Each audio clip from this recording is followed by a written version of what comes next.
மாற்றத்தை விரும்பும் மக்களின் மாநாடு. திரள்வோம் திரள்வோம் திருச்சியில் திரள்வோம் தீந்தமிழ் இனத்தீரே.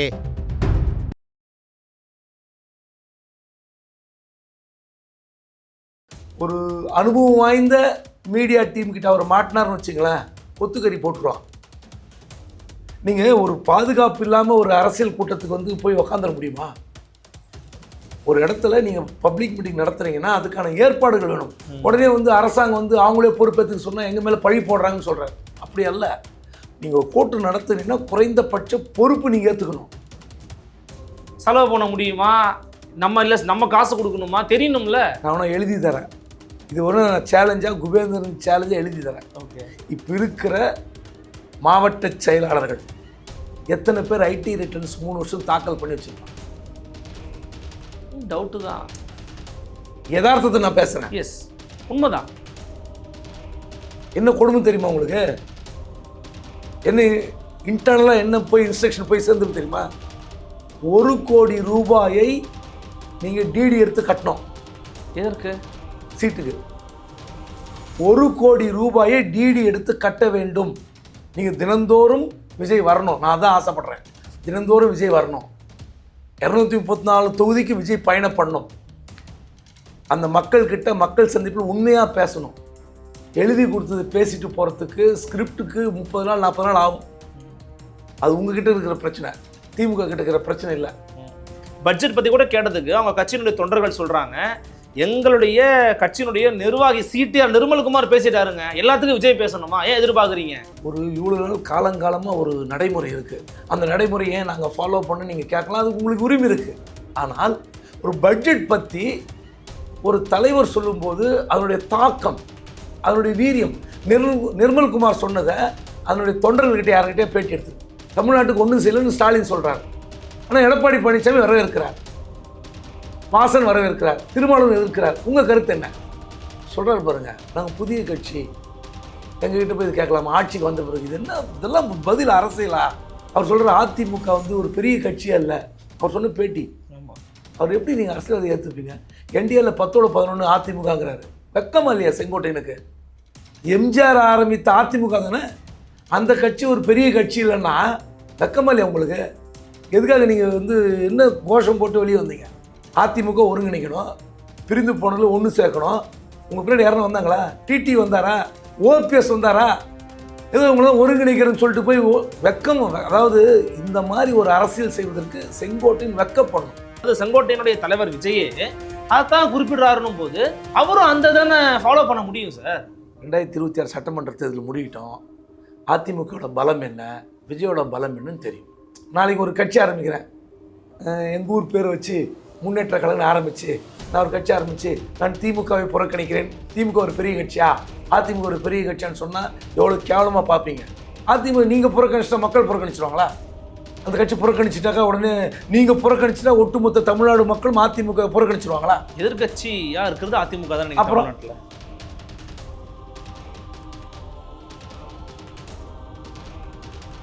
நிம்மதி ப்ராப்பர்ட்டி மேனேஜ்மெண்ட். கான்டாக்ட் 7667008999. நலம் தரும் நல்லார் சித்த மருத்துவமனை. இதய நோய், சர்க்கரை நோய், பக்கவாதம், சிறுநீரக பிரச்சனை, தண்டுவடம் மற்றும் மூட்டு பிரச்சனைகளுக்கு மிகச்சிறந்த மருத்துவமனை.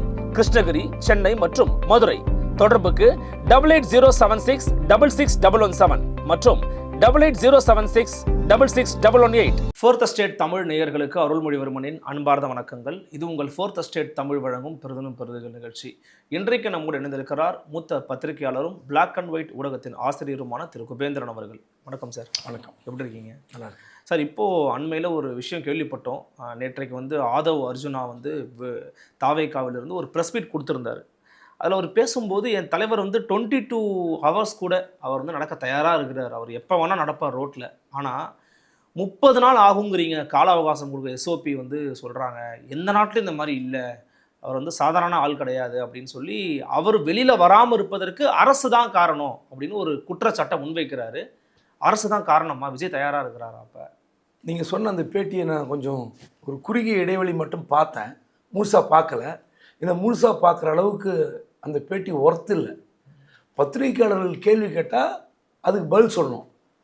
திரும்ப திரும்ப பத்திரிகையாளர்கிட்டயே மாற்றி மாற்றி கேள்வி கேட்குறது என்ன வகையான ப்ரெஸ் மீட்னு எனக்கு தெரியல. ஏன்னா எனக்கு இத்தனை ஆண்டு அனுபவத்தில் இப்படி ஒரு மொக்கையான ப்ரெஸ் மீட்டு வந்து நான் பார்க்கல. பாஜகவை ஏன் எதிர்க்கலை, பட்ஜெட் பற்றி ஏன் விஜய் சொல்லலை அப்படின்னு சொன்னால் அதுக்கு பதில் சொல்லணும். அதை விட்டுட்டு நான் நட்பு ரீதியாக உங்களை கேள்வி கேட்குறேன் அப்படின்ட்டு மீடியாவை சும்மா வளைச்சி மடக்கிறது வந்து ஒரு அனுபவம் வாய்ந்த மீடியா டீம்கிட்ட அவர் மாட்டினார்னு வச்சுங்களேன், கொத்துக்கறி போட்டுருவான். ஏதோ உட்காந்து நானும் ப்ரெஸ் மீட் கொடுக்குறேன்ட்டு மீடியா பார்த்து ட்ரோல் பண்ணுறதை வச்சு அவங்க எடுத்து போட்டு அது பெருமையாக சிலாகிக்கிறது சரியில்லை. நான் இப்போ நீங்கள் கேட்ட கேள்விக்கு வரேன். சரி, அவர் வெளியே நடக்க தயார், ஆனால் தமிழ்நாடு அரசு அனுமதிக்கலை, இதானே குற்றச்சாட்டு? ஆமாம். சரி, எஸ்ஓபி போடுறீங்க. சரி, நியாயம். விஜய் எங்கே போனாலும் இந்த பிரச்சனை இருக்கா? நேற்று பார்த்துருப்பீங்க, முன்னாள் முதலமைச்சர், ஆந்திராவினுடைய முன்னாள் முதலமைச்சர் ஜெகன்மோகன் ரெட்டியுடைய சகோதரருடைய மகன் திருமணம். எல்லாரும் போனாங்க. முதலமைச்சர் போனார், எதிர்க்கட்சி தலைவர் போனார், விஜயும் போனார். இதை பிரச்சனையாச்சா? இதுவும் ஆகல. அந்த கல்யாணத்துக்கு போகிறாருன்னு யாருக்கா தெரியுமா? தெரியாது. எதுக்குமே போக மாட்டான்னு நினச்சிக்கிட்டு இருக்கோம் நம்மளாம். கல்யாணத்துக்கு போனார், ஏதோ பிரச்சனையாச்சா? இல்லை. எப்படி போனார், எப்படி வந்தார்?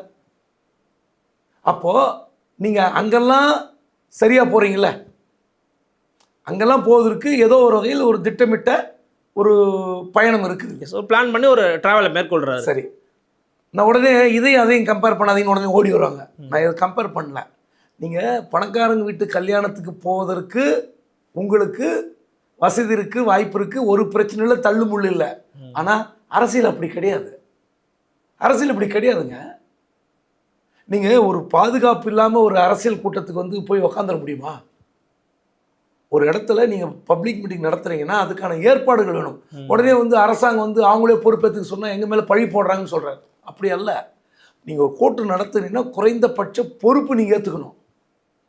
ஸ்டேஜ் போடுறது, உட்கார வைக்கிறது, தண்ணி கொடுக்கறது, இது கவர்மெண்ட் வந்து ஆளுங்கட்சி வந்து இவர் வந்து வெளியே விடாமல் தடை செய்கிறது, வெளியே விட்டால் ஆளுங்கட்சிக்கு அசிங்கம் அல்லது ஆளுங்கட்சிக்கு வந்து மவுஸ் இல்லாமல் போயிடும், இப்படிலாம்.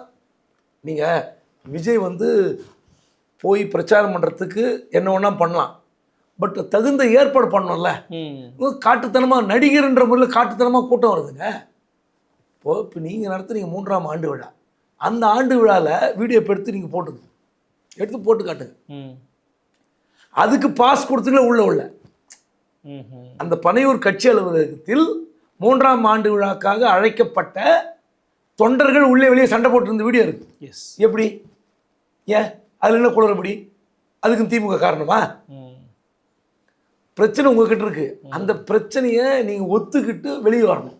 நீங்கள் தினந்தோறும் விஜய் வரணும். நான் தான் ஆசைப்படுறேன், தினந்தோறும் விஜய் வரணும். 234 தொகுதிக்கு விஜய் பயணம் பண்ணணும். அந்த மக்கள்கிட்ட மக்கள் சந்திப்பில் உண்மையாக பேசணும். எழுதி கொடுத்தது பேசிட்டு போகிறதுக்கு ஸ்கிரிப்டுக்கு 30 நாள் 40 நாள் ஆகும். அது உங்ககிட்ட இருக்கிற பிரச்சனை, திமுக கிட்ட இருக்கிற பிரச்சனை இல்லை. இல்லை, விஜய் வந்து தினந்தோறும் வெளில வரணும்னு சொல்லி விஜயை மாட்டி விட பார்க்குறீங்களா நீங்கள்? நான் எதுக்கு மாட்டி விடணும்? ஏன்னா வெளியில் வந்தாருன்னா ஈஸியாக மாட்டிப்பாருன்னு நினைக்கிறீங்களா நீங்கள்?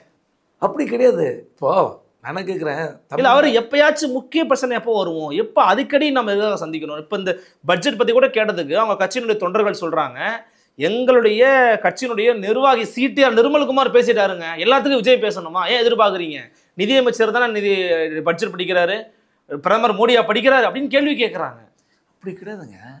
ஒரு இவ்வளோ நாள் காலங்காலமாக ஒரு நடைமுறை இருக்குது. அந்த நடைமுறையை நாங்கள் ஃபாலோ பண்ண நீங்கள் கேட்கலாம், அதுக்கு உங்களுக்கு உரிமை இருக்குது. ஆனால் ஒரு பட்ஜெட் பற்றி ஒரு தலைவர் சொல்லும்போது அதனுடைய தாக்கம், அதனுடைய வீரியம், நிர்மல்குமார் சொன்னதை அதனுடைய தொண்டர்கள்கிட்ட யார்கிட்டே பேட்டி எடுத்துருங்க. ஒன்றும் வேண்டாம். இப்போ இருக்கிற 120 மாவட்ட செயலர் இருக்காங்களா, 2 மாவட்ட செயலருக்கு ஃபோன் பண்ணுங்கள். நிர்மல்குமார் பேட்டியில் என்ன சொன்னார்னு கேளுங்க. ஆனால் விஜய் சொல்லியிருந்தாருன்னா தாக்கம் இருக்கும். ஆமாம் சார், விஜய் இப்படி சொன்னாருன்னு சொல்லுவாங்க. ஆமாம், அதுதான் நம்ம சொல்கிறோம். பத்திரிக்கையாளர் நமக்கு ஒன்றும் விஜய் மேலே காழ்ப்புணர்ச்சியோ வேறு எந்த நோக்கமும் கிடையாது. விஜய் வந்து இப்படிப்பட்ட ஒரு பட்ஜெட் தாக்கல் செய்யப்பட்டிருக்கிறது. ஸ்டாலின் எதிர்க்கிறார், தமிழ்நாட்டுக்கு ஒன்றும் செய்யலன்னு ஸ்டாலின் சொல்கிறார்.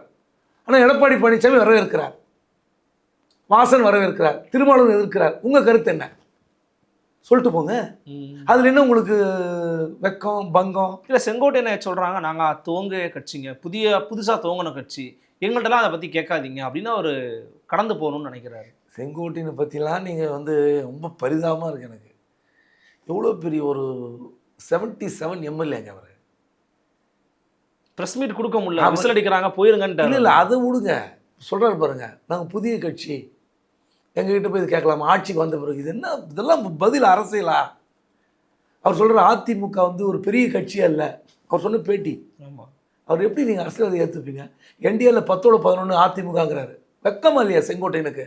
உண்மையிலே கேட்குறேன், உண்மையிலே அவருக்கு ஓட்டு போட்டு 7-8 முறை ஜெயிக்க வச்ச கோபிச்செட்டியை போல மக்கள் என்ன நினைப்பாங்க? அதிமுக பெரிய கட்சியே இல்லை, ஜெயலலிதா பெரிய தலைவரே இல்லை, எம்ஜிஆர் அடப்போங்க அவரெல்லாம் ஒன்றுமே இல்லை, சொல்லுங்க பார்ப்போம், சொல்லுவீங்களா அப்படி? அந்த கட்சியில் எம்எல்ஏ ஆகி நீங்கள் வந்து இவ்வளோ வருஷம் கோல் வச்சு பணம் புகழ் சம்பாரித்து தோட்டம் தரவு சம்பாரித்து தோட்டத்தில் வீடு கட்டி, உங்களுக்கு ஏது பணம், உங்களுக்கு ஏது புகழ்? எம்ஜிஆர் ஆரம்பித்த அதிமுக தானே அந்த கட்சி, ஒரு பெரிய கட்சி இல்லைன்னா வெக்கமா இல்லையா உங்களுக்கு? எதுக்காக நீங்கள் வந்து என்ன கோஷம் போட்டு வெளியே வந்தீங்க? அதிமுக ஒருங்கிணைக்கணும், பிரிந்து போனதில் ஒன்று சேர்க்கணும். உங்கள் பின்னாடி யாரும் வந்தாங்களா? டிடி வந்தாரா? ஓபிஎஸ் வந்தாரா? ஏதோ உங்களாம் ஒருங்கிணைக்கிறேன்னு சொல்லிட்டு போய் வெக்கம். அதாவது இந்த மாதிரி ஒரு அரசியல் செய்வதற்கு செங்கோட்டையன் வெக்கப்படணும். நீங்கள் அவர்கிட்ட போய் இப்படி சொல்கிறாருன்னு கேட்டால் என்ன பதில் சொல்கிறது? அவங்க பொதுவாகவே அதிமுகவே புறக்கணிக்கிறாங்கல்ல. பாஜக தலைமையில் மற்றும் பலரும் தான் அவங்க தலைவரே சொல்றாரு, விஜயே சொல்றாரு. அதாவது செங்கோட்டையனுடைய தலைவர் விஜயே அதான் குறிப்பிடுறாருன்னும் போது அவரும் அந்த தானே ஃபாலோ பண்ண முடியும் சார். 2026 சட்டமன்ற தேர்தல் முடிவிட்டோம். அதிமுகவோட பலம் என்ன, விஜயோட பலம் என்னன்னு தெரியும். நீங்கள் இப்போ நான் வந்து எனக்கு என்ன பலன்னு ஒன்று காட்டணும்ல. நான் யாரோனா புறக்கணிக்கலாம்.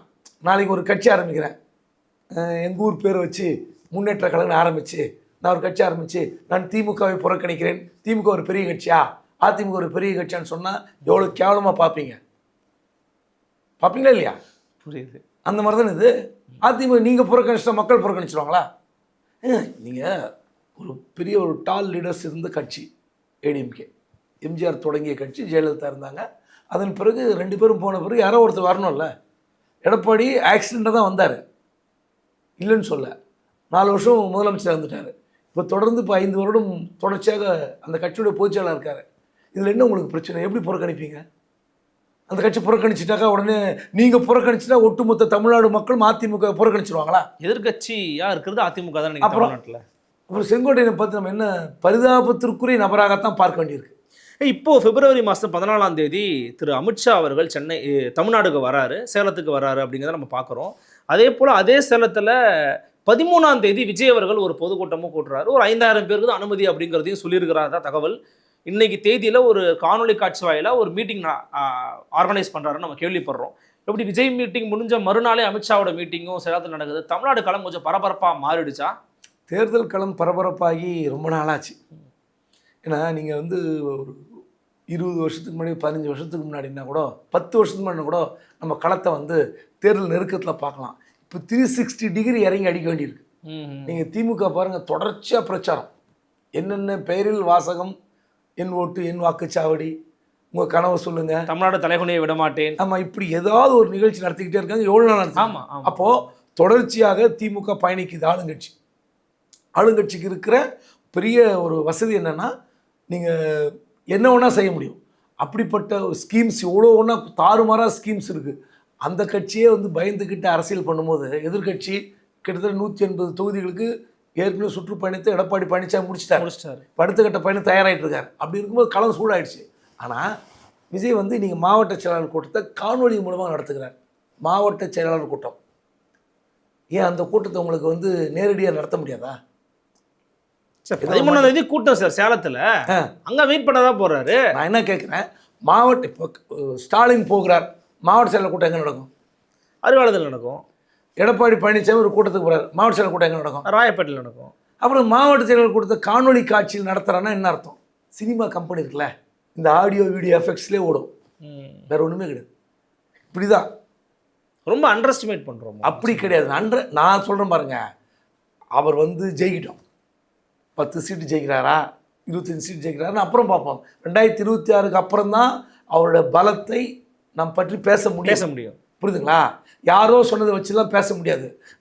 முதல்ல 10ன்னாங்க, அப்புறம் 18, 10ல் 10 பேர் கேட்டால் 9 பேர் விஜய்ங்கிறாங்க. என் வீட்லேயே விஜய்க்கு 10 ஓட்டு இருக்குங்கிறாங்க. இப்படிலாம் பேசுகிறாங்களே. எல்லாம் ரைட்டுங்க, எல்லாம் ரைட்டு. கேண்டிடேட் வரட்டும்ன்றனே. நீங்கள் விஜய் கேண்டிடேட் பார்ப்போமே. விஜய் கேண்டிடேட் லிஸ்ட்டு பார்த்தீங்களா? விஜய் கேண்டிடேட் அப்ளிகேஷன் பார்த்தீங்களா? அப்ளிகேஷனை பார்த்தேன். விருப்ப மனுக்கள். சரி. பொது தொகுதிக்கு 10,000, தனி தொகுதிக்கு 5,000ன்னு செங்கோட்டையன் சொல்கிறாங்க. சரி. ஆனால் மற்ற நிர்வாகிகள் கிட்ட 100 ரூபாய்க்கு வித்துட்டாங்க எல்லா விருப்ப மனுக்களையும் அப்படிங்கிறாங்க. சரி, 100 ரூபாய்க்கு விற்றீங்க, அப்படியே அள்ளி கொடுத்தாங்க, அப்புறம் ஆன்லைன்னுங்க. ரைட்டு. அந்த இது ஃபுல்லாக பார்த்தீங்களா? சில கேள்விகள் கேட்டிருந்தாங்க. கேண்டிடேட் அப்ளிகேஷன்லாம் பார்த்தீங்களா? பார்த்தேன் சார், ஒரு கிளான்ஸ் பார்த்தேன். அதில் கூட கழகத்துக்காக போராடி சிறை சென்றிருக்கிறீர்களா, எதற்காக, அதெல்லாம் கேட்டிருக்காங்க. இல்லை, அந்த காமெடியெலாம் விட்டுருங்க. சரி. கடைசியாக குறிப்புன்னு போட்டு ஒரு விண்ணப்ப படிவத்துடன் பின்வரும் ஆவணங்களின் நகல்களை இணைத்து சமர்ப்பிக்க வேண்டும். இன்னும் கடைசி பேஜில் இருக்கும். சரி. அதில் கழக உறுப்பினர் அடையாள அட்டை, உயர்கல்வி தகுதி சான்றிதழ், ஆதார் அட்டை, வாக்காளர் அடையாள அட்டை, பான் கார்டு, கடந்த 3 ஆண்டுகளின் வருமான வரி தாக்கல் ஆவணங்கள். இது என்ன மீனிங்? 3 வருஷமா ஐடி ரிட்டர்ன்ஸ் பேப்பர் காட்டுங்கன்றாங்க. என்ன மீனிங்? ஆமாம், நீங்கள் என்ன அவ்வளோ பணம் வச்சிருக்கிறீங்கன்னு தெரிஞ்சுக்கிறாங்க சார். பொருளாதார பின்புலம்னு தெரிஞ்சுக்கிறாரு கட்சி தலைவர். எதுக்கு செலவு பண்ண முடியுமா, நம்ம காசு கொடுக்கணுமா தெரியணும்ல. நான் எழுதி தரேன். இது ஒரு சேலஞ்சாக, குபேந்திரன் சேலஞ்சாக எழுதி தரேன். ஓகே. இப்போ இருக்கிற மாவட்ட செயலாளர்கள் எத்தனை பேர் ஐடி ரிட்டர்ன்ஸ் 3 வருஷம் தாக்கல் பண்ணி வச்சுருப்பாங்க? டவுட்டு தான். யதார்த்தத்தை நான் பேசுகிறேன். எஸ், உண்மைதான். என்ன கொடுமை தெரியுமா உங்களுக்கு? என்ன இன்டர்னலாக என்ன போய் இன்ஸ்ட்ரக்ஷன் போய் சேர்ந்துருக்கு தெரியுமா? 1 கோடி ரூபாயை நீங்கள் டிடி எடுத்து கட்டணும். எதற்கு? சீட்டுக்கு 1 கோடி ரூபாயை டிடி எடுத்து கட்ட வேண்டும். ஓ, கேண்டிடேட்டுக்கு. அப்புறம் எப்படி இங்கே பொதுமக்கள்லாம் கூட கொடுத்தாங்கன்னு சொன்னாங்க. இருங்க சார், நான் 100 ரூபாய்க்கு நீங்கள் அள்ளி கொடுத்துட்டீங்களே. ஓகே. கோயில் பிரசாதம் சுண்டல் மாதிரி அள்ளி கொடுத்தீங்களே. நீங்கள் வேணால் விசாரிச்சுங்க. நீங்கள் போயிட்டு வெளியே போய் ஒரு 10 மாவட்ட செயலாளர்கிட்ட கேளுங்க. நான் சொன்னது தப்புன்னா நீங்கள் அதை சேர்த்து போடுங்க. 1 கோடி ரூபாய் டிடி எடுத்து அஃபிஷியலாக டிடி எடுத்து கட்டணும். 2 கோடி ரூபாவை பிளாக்ல காட்டணும். அநியாயமாக இருக்கு. விஜய் கட்சியுடைய வேட்பாளர்களுடைய நீங்கள் கெப்பாசிட்டியை டிசைட் பண்ணீங்க. நான் பொய் சொல்கிறேன்னா நீங்கள் போயிட்டு எடுத்து போடணும். இப்படி சொல்கிற தப்பு. 1 கோடி ரூபாய் நாங்கள் கேட்கலன்னு சொல்லட்டும். நீங்கள் இன்றைக்கி திமுக அதிமுக இருக்குல்ல, எம்எல்ஏக்கள் எம்பிக்கள் இருக்காங்கள்ல, அவங்களுடைய எலெக்ஷன் கமிஷனில் போய் ஜெயிச்ச பிறகு அவங்களுடைய பட்டியலாம் அப்ளிகேஷன் போட்டோன்னே போட்டிருப்பாங்க. ஆமாம், நாமினேஷன் போட்டு. ஆமாம். அவங்களுடைய தனிப்பட்ட வங்கி கணக்கில் இருக்கும், சேமிப்பு வங்கி கணக்கில் இருக்கும் சொத்து தொகை பாருங்கள். கோடியாக வச்சுருப்பாங்க. அவங்களே சேமிப்பு அவங்களுடைய அஃபிஷியல் அக்கௌண்ட்டில் 20-30 லட்சத்துக்கு மேலே வச்சுருக்க மாட்டாங்க. 40 லட்சத்துக்கு மேலே வச்சுருக்க மாட்டாங்க. 50 லட்சத்தை வச்சுருந்தாங்கன்னா பெரிய விஷயம். நீ எடுத்து பாருங்க. உண்மைதான் சார், நான் பார்த்துருக்கேன். அப்புறம் அவங்க 25 வருஷம் அரசியல், 6-7 முறை எம்எல்ஏ, அவங்களுடைய சேமிப்பு கணக்கில் 25-50 லட்சம் இருந்ததுன்னா பெரிய விஷயம். காட்ட மாட்டாங்க. கோடியாக வச்சுருப்பாங்க பினாமியில். அதுவும் புரிஞ்சுக்கிறேன். ஆனால் அவங்க அவங்களோட சேமிப்பு கணக்கில் 1 கோடி ரூபாய் வச்சுருந்து அவங்களே அக்கௌண்ட்டில் காட்ட முடியாது. எப்படிங்க நீங்கள் 1 கோடி ரூபாய் டிடி எடுத்து காட்ட சொல்கிறீங்க? விஜய் கட்சி ஊழலுக்கு அப்பாற்பட்ட கட்சி. எனக்கு ஒத்த பைசா ஆசைப்பட மாட்டான் அந்த விஜய். தூய சக்தி. கேட்டுங்க நீங்கள். நான் இது பொய்யன்னா நான் வித்ட்ரா பண்ணிக்கிறேன். நான் வாங்கிக்கிறேன். என்னுடைய வார்த்தைக்கு நான் பொறுப்பேற்றுக் கொள்கிறேன். நீங்கள் இது எத்தனை கேண்டிடேட் தாங்குவாங்க? கடைசியில் இது நிற்க போகிறதில்ல. நீங்கள் எத்தனை எனக்கு தெரிஞ்ச ஒரு டாக்டர் 50 கோடி வச்சுருக்காரு. அவர் புதுச்சேரந்துக்கிட்ட போய் கேட்குறாரு, இந்த தொகுதி கொடுங்கன்னு. நான் பணம் எவ்வளோ வேணால் கட்ட ரெடி, 15 கோடி செலவு பண்ண ரெடி. பணம் நிறைய வச்சுருக்காரு. நான் டாக்டர் பேர்லாம் சொல்ல முடியாது. ஆனால் அவர் கேட்ட தொகுதி கொடுக்கல, மறுக்கிறாங்க. ஆனால் ஒரு மாவட்ட செயலாளர் அவர்கிட்ட இருக்கிறது 2.25 ஏக்கர். ஓகே. ஒரு சொந்த வீடு. ஆனால் ப்ரைம் ப்ராப்பர்ட்டி 2.25 ஏக்கர் வச்சுருக்காரு. அவர் 25 லட்சம் கட்டுறேனே, அந்த நிலத்தை பிளட்ஜு பண்ணி பணத்தை கட்டு. இது பொய்னா நான் பேரோடு சொல்ல தயார். என்னங்க இது கட்சியா கார்ப்பரேட் கம்பெனியாங்க? நீங்கள் யோசித்து பாருங்க. அவர் வந்து அவன் பயப்படுறான், இருக்கிறது 2.5 ஏக்கர். இதை மொத்தம் இந்த இந்த எலெக்ஷன்லேயே காலி பண்ணால் அப்புறம் எப்படி அரசியல் பண்ணுறது? தோத்தா வாழ்க்கை என்ன வருது? என்ன நீங்கள் வட சென்னையில் ஒரு மாவட்ட செயலர், அவர் என்ன வண்டி வாகனம் வச்சுருக்காரு, அவர் என்ன வருமானம், வட சென்னையில் இருக்கிற 2 மாவட்ட செயலர் எடுத்து பாருங்கள். எப்படிங்க சீட்டு? இப்போ என்னென்னா பணக்காரர்கள் மட்டுமே விஜய் கட்சியில் வேட்பாளராக முடியும். இதுதான் யதார்த்தம். இப்போ 100 ரூபாய்க்கு அள்ளி அள்ளி கொடுத்தீங்களா? எல்லா ஏழைகளும் வாங்கியிருப்பாங்க, பொதுமக்கள் வாங்கினாங்க, நடுத்தர மக்கள் வாங்கினாங்க. எல்லாம் ரைட்டு. இப்போ நீங்கள் அதிமுகவில் மிகப்பெரிய கட்சி, நாளைக்கு ஆட்சிக்கு வரும்னு நம்பிக்கொண்டிருக்கிற கட்சி, அந்த கட்சியில் 10,000 அப்ளிகேஷன் தான் போச்சு. ஒரு அப்ளிகேஷன் 15,000 ரூபாய், தனி தொகுதிக்கு 5,000 நினைக்கிறேன். ஆமாம். இப்போ பணம், அதாவது நீங்கள் அந்த டோக்கன் வாங்குற சிஸ்டம் எப்படின்னா, அப்ளிகேஷன் வாங்குற சிஸ்டம் எப்படின்னா, நீங்கள் போய் பணம் கட்டின பிறகு டோக்கன் தருவாங்க. 15,000 ரூபாய் பணம் செலுத்திய பிறகு டோக்கன் தருவாங்க. அந்த டோக்கனை வாங்கி கொண்டு தான் அந்த விண்ணப்ப படிவத்தை வாங்க முடியும். ஆமாம் ஆமாம், அதான் அந்த அப்ளிகேஷனே 10,000 தான் விற்றுருக்குங்க. 234 தொகுதிக்கு ஒரு 20 நாள் 25 நாள் விற்ற அப்ளிகேஷனோட நம்பர் 10,000. நீங்கள் ஒரே நாளில் 10,000. சரி, எவ்வளோ பேர் இப்போ 10,000 அப்ளிகேஷன் விற்றதாக ஹெட்லைன்ஸில் வந்திருக்கு. ஆமாம். தினத்தந்தியில் தலைப்புச் செய்தி, 10,000 விண்ணப்பங்கள் விற்று தீர்ந்தன. ஆமாம். சரி, சேலஞ்சு, எப்படி எவ்வளோ பேர் விண்ணப்பித்தார்கள் அதை அறிவிக்கணும் டிவிக்கு. 10,000 பேர் போனாலும். ஆமாம். இந்த 3 years இடமே ஸ்தம்பிச்சிருச்சா சார்? கரெக்ட். 3 years ஐடி பேப்பர்னு கேட்டிருக்கீங்களா? எத்தனை அப்ளிகேஷன் வருதுன்னு பார்ப்போம். ஓகே, இது அறிவிக்கிறீங்க. இது அறிவிக்கிட்டோம். ஓகே, 10,000 விற்றது இல்லை, எத்தனை பேர் உங்க சப்மிட் பண்ணியிருக்கான் அதை அறிவிக்கிட்டோம். ஓகே, அப்போ தெரியும் 3 வருஷம் ஐடி பேப்பர் எத்தனை பேர்கிட்ட இருக்கு. ஏங்க ஏழை பழங்களும் நிற்க வைக்கணுங்க. நான் வந்து ஒரு 15 வருஷம் போஸ்ட் ஓட்டியிருக்கேன், 20 வருஷமாக அந்த கட்சியினுடைய ரசிகர் மன்றம் இருக்கேன், கட்சி பொறுப்பை போட்டிங்க. நான் ஒரு சிறந்த களப்பணி வீரர். என்ன நீங்கள் மாவட்ட செயலரோ நகர ஒன்றிய செயலரோ வச்சுட்டீங்க. நான் விண்ணப்பித்தால் உங்கள்கிட்ட பணம் இருக்கா, 20 சீட்டுன்னா எப்படி இருக்கு அவனோட எதிர்பார்ப்பு? எங்கள் ஊழல் வந்து எப்படி தொடங்குது? தூய சக்தி தீய சக்தியாக மாறிடுச்சா? நீங்கள் பாருங்கள், வேடிக்கை கூத்து பாருங்கள். கடைசியில் எப்படியெல்லாம் நீங்கள் வேட்பு மனு இவங்க ஏற்றுக்கிட்டு இந்த பிஃபார்ம் கொடுத்து கேண்டிடேட் நிற்கும் போது தெரியும். நீங்கள் சொல்கிறீங்க இப்படிலாம் நிறைய தவறுகள் நடக்கிற ஒரு இடமாவும் இருக்குது. ஆனால் இந்த கட்சியை பார்த்து, இந்த கட்சி தலைவரை பார்த்து தான் திமுகவின் தலைவர் திரு மு க ஸ்டாலின் மற்றும் டெபுட்டி சிஎம் உதயநிதி அவர்கள் வந்து காப்பி அடிக்கிறாங்க. அவரை மாதிரியே ரேம்பாக் போகிறாங்க, அவரை மாதிரி துண்டு தூக்கி கட்டிக்கிறாங்க, அவரை மாதிரி செல்ஃபி எடுக்கிறாங்க. இது பாரம்பரியமாக நிறைய பேர் பண்ணாலுமே கூட விஜய் பண்ண பிறகுதாங்க அதை தாக்கம் ஏற்பட்டிருக்குன்றாங்க. உங்கள் பார்வை? அது தவறு தான். முதலமைச்சர் மு க ஸ்டாலின் ஒரு மிகப்பெரிய கட்சியினுடைய தலைவர். அப்படி ஒரு ரேம்பாக் வந்து தவறு. அது காப்பி அடித்தாங்க, அதெல்லாம் தாண்டி விஜய் ஒன்று பண்ணிட்டாருன்னா அதற்கு இணையான இல்லை அதற்கு சம்மந்தப்பட்ட அது தொடர்புடைய நிகழ்வாக நடத்தியது தவறு. இல்லை, ஆனால் அதுக்கு முன்னாடியே முதலமைச்சர் அதை பண்ணியிருக்கிறாங்கன்னு சில பத்திரிகைகள் குறிப்பிட்டு சொல்கிறாங்க. இல்லை, நிறைய இடத்துல ரேம்பாக் போயிருக்காரு, நடுவில் உள்ளே போயிருக்காரு, நடுவில் பக்கம் பேரிகார்டு வச்சுக்கிட்டு தடுப்பு வச்சுக்கிட்டு உள்ளே போயிருக்காரு.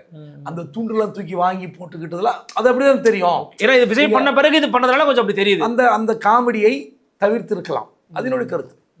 சார், இப்போ குறிப்பாக 2 கட்சியை பற்றி நான் உங்கள்கிட்ட கேட்டு பெற விரும்புகிற கருத்துக்களை. ஒன்று தேமுதிக, இன்னொன்று ராமதாஸ் தலைமையிலான பாமக இருக்குன்னு சொல்கிறாங்க, அல்லது அவர் ஐயா இருக்கிறாரு. இப்போ தேமுதிக வந்து பார்த்தீங்கன்னா எந்த பக்கமும் பேசிக்கிட்டு இருக்காங்க, எனக்கு எல்லாரும் நண்பர்கள் தான் அப்படின்னு சொல்லி அவங்க பேசுகிறாங்க. ஆனால் இப்போ அண்மையில் அவங்க வந்து விருப்ப மனுக்கள் வாங்கலான்னு சொல்லி பார்த்தா ஒரு தொலைக்காட்சியில் போடுறாங்க, வெறிச்சோடி காணப்பட்ட தேமுதிக அலுவலகம் யாருமே வந்து வாங்கலை அப்படிங்கிறாங்க. உண்மையிலே இந்த கட்சியோட நிலைமை தான் என்ன? அவங்க பேரம் பேசுகிறாங்கன்ற விமர்சனம் அவங்க மேலே இருக்குது. உங்கள் பார்வை என்ன சார்?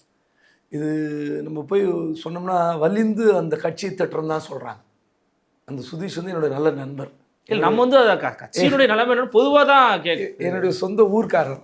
சரி, ஆனால் இது நம்ம விமர்சனம் பண்ணால் உடனே அவங்க நண்பர் அவர் வரல, அவர் நம்மக்கிட்ட வந்து பேச போகிறதில்ல, ஏதோ பேசிட்டு போகிறான்னு விட்ருவாங்க. ஆனால் நண்பர்கள் சொன்னாங்க, என்ன இப்படி பேச? யதார்த்தம் தான். நீங்கள் ஒரு முடிவு எடுத்து விட்டு அதுக்கப்புறம் நீங்கள் கூட்டணி பற்றி அறிவிக்க போகிறோன்னு சொல்லணும். நாங்கள் கூட்டணி பற்றி முடிவு எடுக்கவில்லை அப்படின்னு சொல்லிவிட்டு நீங்கள் என்ன ஒன்றா பிரச்சாரம் பண்ணிங்க, என்ன ஒன்றா பேசுங்க. நீங்கள் ஒரு டேட்டை சொல்லி ஜனவரி 9ஆம் தேதி கடலூர் மாவட்டத்தில் நடக்க போகிற மாநாட்டில் அறிவிக்க போகிறோம்லாம் சொல்லிவிட்டு நிர்வாகிகள் வந்து ஓட்டு போட்டாங்க, அதை ரகசியமாக நானே வச்சுருக்கேன், சொல்ல மாட்டேன். எதுக்கு இது?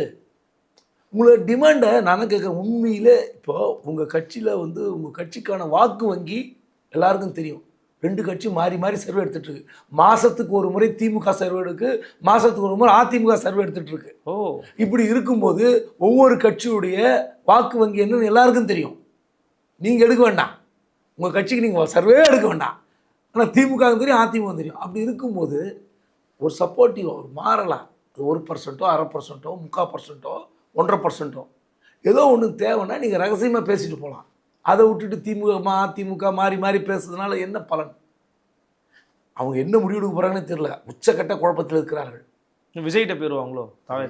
எனக்கு தெரிஞ்சு விஜய்கிட்ட போக முடியாது, வாய்ப்பு ரொம்ப குறைவு. எனக்கு தெரிஞ்சு ஏன் சார் விஜயகாந்தால் தான் விஜய் வந்து சினிமா உலகத்துக்கு அறிமுகமானார். ஸோ அந்த ஒரு சென்டிமெண்ட். விஜய் இல்லை என்றாலும் விஜய் அறிமுகப்படுத்தப்பட்டிருப்பார். விஜயகாந்த் இல்லைனா கூட. ஆமாம், அவங்க அப்பா பெரிய இயக்குனர். எஸ்.எஸ். சந்திரசேகர் வந்து இவ்வளோ பெரிய இயக்குனர்.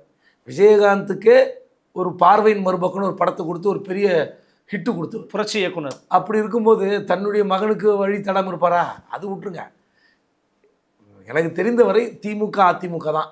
ஆனால் அது எதுன்னு சொல்லி முடிவெடுத்துடலாம். இதுக்கு மேலே விமர்சிப்பதற்கு தேமுதிகவை நமக்கே வருத்தமாக இருக்குது. தொடர்ச்சியாக அப்படி பேசி பேசி தங்கள் கட்சியை அவங்களே வந்து சிதைத்துக் கொள்கிறார்கள். உங்களோட வாக்கு வங்கி என்னுடைய கெப்பாசிட்டி எல்லாம் தெரியும். ஏதோ தமிழ்நாடு மக்கள் முழுவதும் ஏதோ விஜயகாந்துக்காக அப்படின்னா, நீங்கள் அந்த ஒரு எலெக்ஷன் விஜயகாந்த் சமீபத்தில் இறந்து விட்டால் அதற்கு பிறகு நடக்கிற ஒரு நாடாளுமன்ற தேர்தல், அதனால் அந்த விருதுநகரில் டஃப் ஃபைட் கொடுத்தாங்க. அதிமுக என்ற மிகப்பெரிய கூட்டணி. அதிமுக கூட்டணி இல்லாமல் நின்றுந்தா வந்திருக்குமா? அது முடியாது. நீங்கள் மாணிக் தாக்கூர் நெருக்கி வந்திருக்க முடியுமா? யோசிச்சு பாருங்க. நீங்கள் அதுக்கப்புறம் ராஜ்யசபா சீட்டு கொடுக்கல, அந்த உள்கட்சி பஞ்சாயத்து, அதுக்கப்புறம் அவங்க திரும்ப சீட்டு கொடுத்துட்டாங்க. அதன் பிறகு நான் முடிவு எடுக்க மாட்டேன்னா அப்போ என்ன அர்த்தம்? அது ரொம்ப அரசியலில் வந்து இது உண்மையிலே வருத்தத்திற்குரிய விஷயம். விமர்சிப்பது என்பது ஒரு கட்டத்துக்கு மேலே பேசணும்னா ரொம்ப என்னடா இவங்க வந்து டவுன் த லைன் அடிக்கிறாங்க மீடியா அப்படின்னு நினைக்கலாம். அது ரொம்ப தவறு. பெரிய ராமதாஸ்க்கு இப்போ இருக்கிற வாய்ப்பு என்டிஏ தானே சில பேர் சொல்கிறாங்க. இல்லைங்க ஒரு திமுக கூட போகலான்னு சொன்னோம். உடனடியாக டாக்டர் திருமாவளவன் வந்து ஒரு இடத்துல பேசிட்டாரு, ஒரு ப்ரெஸ் மீட்டும் கொடுத்துட்டாரு. ராமதாஸ் இருக்கிற இடத்துலையும் நாங்கள் இருக்க மாட்டோம், அவங்க சேர்த்துனா நாங்கள் கட்டாயமான கூட்டணி வெளியில் போயிடுவோம், இது எங்களுடைய கொள்கை நிலைப்பாடு, நாங்கள் ரொம்ப தெளிவாக இருக்கிறோம், 11 வருஷமாக இதாக நிலைப்பாடு அப்படின்னு ரொம்ப ஸ்ட்ராங்காகவும் பேசுகிறாரு. தனித்து விடப்பட்டிருக்கிறார் ராமதாஸ். திருமாவளவனே விரும்பினாலும் டாக்டர் ராமதாஸை திமுக சேர்க்காது. நான் சொல்கிறேன், இப்படி ஒரு அவர் கேள்வி கேட்டதால் திரும்ப அப்படி ரியாக்ட் பண்ணார். ஓகே, மீடியா கேள்வி கேட்டதால் திரும்ப பதில் சொல்கிறார், அவ்வளோதான். திரும்ப வாலண்டரி அடிக்கல பண்ணல. அப்போ ஏற்கனவே சொல்லிட்டாரு, ராமதாஸ் வந்தார் நான் இருக்க மாட்டேன் ஏற்க சொல்லிட்டாரு. 2வது முறை இது விஷயம் வந்து பெருசாக பார்க்குறாங்க. நான் சொன்னல மாதமாக சர்வே எடுக்கிறாங்க. கட்சி வந்து அன்புமணி கிட்ட தான் இருக்குது. சின்னமும் இப்போ வந்துருச்சு, சின்னமும் வந்தாச்சு. ஸோ ராமதாஸுக்கு ஒரு 10 ஓட்டு இருக்குன்னா 1 ஓட்டு தான் இருக்குது. 9 ஓட்டு அன்புமணிக்கு போயிடுச்சு. இந்த விவகாரம் திமுக தெரியாதா? ஆளுங்கட்சிங்க உளவுத்துறை கையில் வச்சுருக்கு. உளவுத்துறை மீறி மாதந்தோறும் சர்வே எடுக்கிறாங்க. டாக்டர் ராமதாஸுக்கு 1 ஓட்டு இல்லை என்பதை திமுக தெரிந்து வைத்திருக்கிறது. யார் விரும்பினாலும் சேர்க்க மாட்டாங்கன்னு சொல்லிட்டேனே. அதனால் இது வந்து பிரச்சனை இல்லை. அவருக்கு வந்து என்டிஏ தான். உங்களுக்கு வாங்க 5 சீட் தரோம். போன முறை 23 வாங்கினீங்க, 18 ஏடிஎம்கே வாங்கியாச்சு, மீதி 5, அந்த 5 நாங்கள் வாங்கி தரோம். பாஜக செட் பண்ணி கூப்பிட்டு வரதுக்கு அதிக வாய்ப்பு இருக்கிறது. விஜய் பக்கம் போகலாம், அவர் இது ஒத்துக்கலாம், விஜய் பக்கம் போகலாம். எப்படி சார் அங்கே வந்து என்ன சொல்கிறாங்கன்னா, அவரே திரைபிம்பத்தை எதிர்த்து பேசினவர் ராமதாஸ் வாழ்நாள் முழுக்க. அது மட்டும் இல்லாமல் அவர் வந்து பார்த்தீங்கன்னா இந்த அவருடைய திரைப்படங்களாக அவருக்கு பிடிக்குமான்னு சத்தியமாக தெரியாது. இன்னொன்று பட்டியல் சமூக வாக்குகள் விஜய்க்கு இருக்குது, அது இவர் போனார்னா ஸ்பாயில் ஆகணும், அங்கேயும் வந்து பேச்சுவார்த்தை இருக்குது அப்படிங்கிறாங்க. அதனால் அதுக்கும் வாய்ப்பு இல்லைன்னு. அது உண்மைதான். செங்கோட்டையன் இதுவரை பேச்சுவார்த்தை நடத்த வருகிறேன்னு சொல்லிட்டு இது வரைக்கும் வரல. ராமதாஸ் ஐயா கிட்ட ராமதாஸும் புலமையும் தான் இருக்காரு. பேச்சுவார்த்தைக்கு செங்கோட்டையன் வரேன்ட்டு இது வரைக்கும் வரலன்னு. அதனால் அந்த பக்கம் போகலாம் தான் சொன்னேன், உறுதியாக சொல்ல முடியல. ஓகே, எனக்கு தெரிந்து என்டிஏல அன்புமணியை சமாதானப்படுத்தி அப்பாவை உள்ளே கொண்டு வருவதற்கு அதிக வாய்ப்பு இருப்பதாக நான் கருதுகிறேன். பலவிதமான அரசியல் கருத்துக்களை பகிர்ந்துக்கிட்டீங்க சார், மிக்க நன்றி. நன்றி. மீண்டும் சந்திக்கலாம். வணக்கம்.